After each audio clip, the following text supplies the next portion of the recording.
طبعا علي ماهر قرا مارسيل كولر كويس، عارف ان مارسيل كولر اهم مزاياه ان هو بيعمل جبهات، يعني هو بقياده ناحيه اليمين محمد هاني واليو ديانج وبيرسي تاو، وناحيه شمال وجود علي معلول وامام عاشور ورضا سليم. وفي نفس الوقت قاري طبعا ديست ان هو لاعب بيتميز بضربات الراس. فعلي ماهر بنى خطته كلها الشوط الاول بان هو يقفل الجبهات، بيلعب بثلاثه برضه ناحيه اليمين وثلاثه ناحيه الشمال. يعني في اوقات كتير من اللقاء في الحاله الهجوميه النادي الاهلي كان بيكون ده شكل ارضيه الملعب.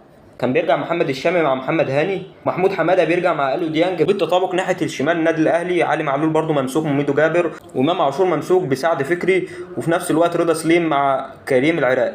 وبكده قفل مفاتيح اللعب النادي الاهلي وقلل العرضيات اللي بيمتاز بيها ديست. عشان كده معظمنا شفنا ان ديست ما كانش افضل شيء في اللقاء ده. لاعب من وجهة نظري من خلال برضه اول لقاء ومن خلال برضه الفيديوهات لحد ما في الدوريات المختلفة في اوروبا، فميزته الاولى هي ضربات الراس بره الصندوق، مش متميز قوي، يعني ممكن تقول قريب شوية من خامد اليو بادجي. لكن علي ماهر ما كانش فكره كله دفاع